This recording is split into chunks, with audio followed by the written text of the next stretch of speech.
వక్తగా కూడా రాలేదు, కేవలం ఒక మిత్రుడిగా వచ్చినప్పటికీ ఈ అవకాశాన్ని తీసుకొని, ఎందుకంటే చాలామంది సీనియర్ సాహిత్యవేత్తలు వెళ్ళి ఇక్కడికి వచ్చారు, వాళ్ళందరికీ నేను హృదయపూర్వక అభినందనలు ధన్యవాదాలు తెలియజేస్తా ఉన్నాను. ఈ సందర్భంగా నేను శ్రీనివాస్ గారిని ఒకటి అడిగాను.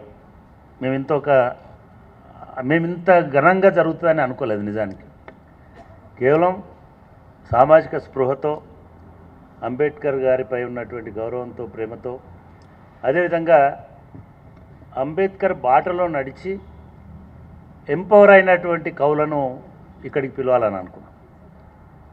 రజనీ గారు అదే పద్ధతిలో వాళ్ళని ఇక్కడికి ఎంపిక చేసినటువంటి దానిలో అటువంటి వాళ్ళనే ఎంపిక చేసినారు. ఇంకా చాలామంది రాలేదు.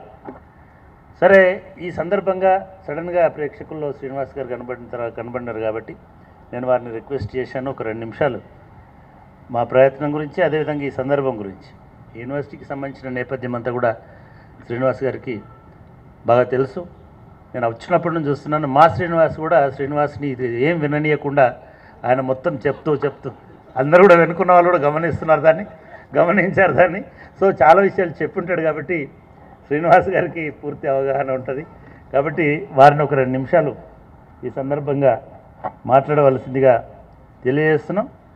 సరే, నా ప్రసంగాన్ని కూడా ముగించమని రజనీ రాసి పంపించింది కాబట్టి 1-2 ప్రకటనలు చేసి నేను ముగిస్తాను. రెండవది, ఇది మేము ఇందాక చెప్పినట్టుగా మొదటిసారిగా ఈ ప్రయత్నం చేసినాం. పోయిన జనవరిలో రిపబ్లిక్ డే రోజు ఈ మహావిగ్రహాన్ని, ప్రొఫెసర్ అంబేద్కర్ గారి విగ్రహం ఇది. భారతదేశంలో మనం డాక్టర్ అంబేద్కర్ విగ్రహాలు చూసినాం, బాబాసాహెబ్ అంబేద్కర్ విగ్రహాలు చూసినాం. సుప్రీంకోర్టులో అడ్వకేట్ అంబేద్కర్ విగ్రహాన్ని చంద్రచూడ్ గారు పోయిన ఏప్రిల్లో ఆవిష్కరించినారు. ఆ సందర్భంగా మాకు ఒక ఆలోచన వచ్చింది.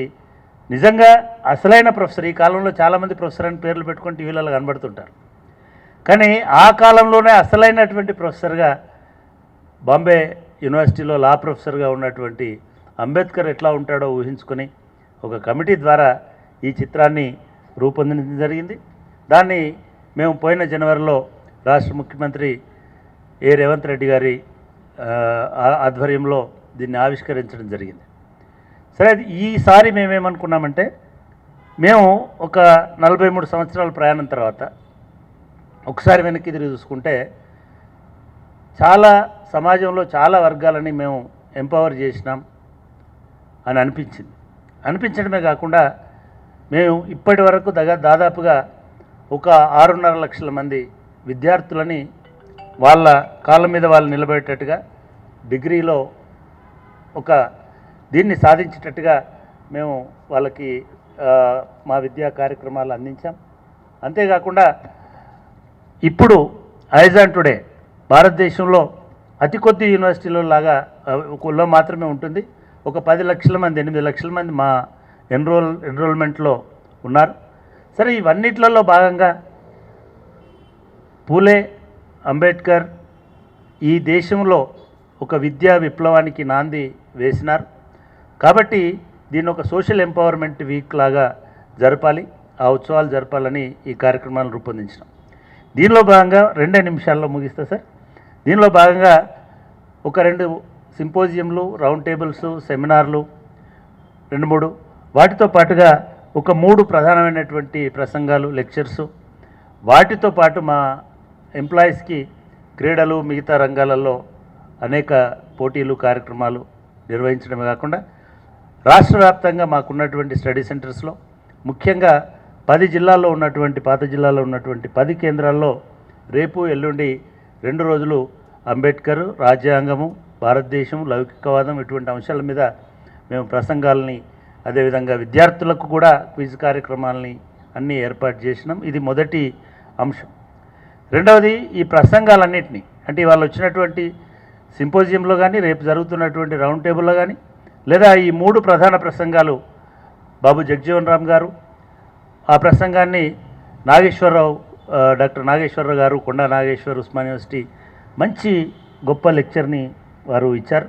అదేవిధంగా ఇవాళ తిరుమల్లి గారు, professor Tirumalli, former professor Delhi University, వారు ఒక గొప్పగా మహాత్మా జ్యోతిబా పూలేని ఆవిష్కరించారు. ఎల్లుండి కత్తి పద్మారావు గారు వారు అంబేద్కర్ మెమోరియల్ లెక్చర్ ఇస్తున్నారు. ఈ 3 లెక్చర్స్ని మేము కొత్తగా ఒక ప్రచురణల విభాగం ప్రారంభించి ప్రతి అంశాన్ని ప్రజలకు తీసుకెళ్ళడానికి మేము గతంలో సోషల్ ఫోరం అనేటువంటి ఒక ఓపెన్ ఫోరం పెట్టినాం. ఇప్పుడు కూడా ఈ ప్రచురణల విభాగం ద్వారా అన్ని పుస్తకాలని తీసుకురావాలనుకుంటున్నాం. అందులో భాగంగా ఈ కవితల పుస్తకాన్ని కూడా ఇవాళ ఇక్కడ చదివినటువంటి అందరి కవితలని కూడా ఒక సంకలనంలాగా రూపొందించి తీసుకురావాల్సిందిగా నేను రజనీ గారిని రిక్వెస్ట్ చేస్తూ ఉన్నాను. దాన్ని కూడా యూనివర్సిటీ ప్రచురణల విభాగం ఓయూ ప్రెస్ అంటే ఒకప్పుడు ఆక్స్ఫర్డ్ యూనివర్సిటీ ప్రెస్, కానీ ఇక ముందు ఓపెన్ యూనివర్సిటీ ప్రెస్ లాగా మారిపోవాలని కూడా నేను ఆకాంక్షిస్తున్నాను. సో ఆ దిశగా మేము మళ్ళీ మా సామాజిక సాధికారతకు గత 40 సంవత్సరాలుగా చేస్తున్నటువంటి కృషిని ఇంకా ముందుకు తీసుకెళ్ళి ఈ యూనివర్సిటీని ఒక నిజమైనటువంటి ఓపెన్ యూనివర్సిటీగా, అంటే కేవలం మా విద్యార్థులకే కాకుండా ఇందాక సంజీవరావు గారు కానీ లేదా మా యాకూబ్ కానీ అనేక సాహిత్య కార్యక్రమాలు చేస్తుంటారు. మీరందరూ ఎప్పుడైనా సరే ఇక్కడికి వచ్చి మీ సాహిత్య కార్యక్రమాలని కొనసాగించుకోవచ్చు. ఈ యూనివర్సిటీలో చాలా స్పేసెస్ని మేము ఓపెన్ స్పేసెస్గా పెడదామనుకుంటున్నాం. ప్రజా సంఘాలు కావచ్చు, లేదా కవిత్వ సాహిత్యకారులు కావచ్చు, లేదా మిగతా ఎవరైనా సరే సమాజానికి ఉపయోగపడే పనులు చేసి ఎవరైనా సరే మా వేదికని ఇక ముందు భవిష్యత్తులో కూడా వాడుకోవచ్చు. దీన్ని ఒక ప్రజావేదికలాగా మార్చాలని అనుకుంటున్నాం. అన్నిటికీ మీ అందరి సహకారం కూడా కావాలని కోరుకుంటూ ఈ కార్యక్రమం ముగించడానికి ఇంకా చాలా టైం ఉంది. అందరికీ సన్మానం కూడా చేయాల్సినటువంటి బాధ్యత ఉంది. కాబట్టి మా మిత్రులు అదేవిధంగా అనేక విషయాలలో మాకు అండగా ఉండేటువంటి శ్రీనివాస్ గారిని 2 నిమిషాలు ప్రసంగించవలసిందిగా కోరుతున్నాను.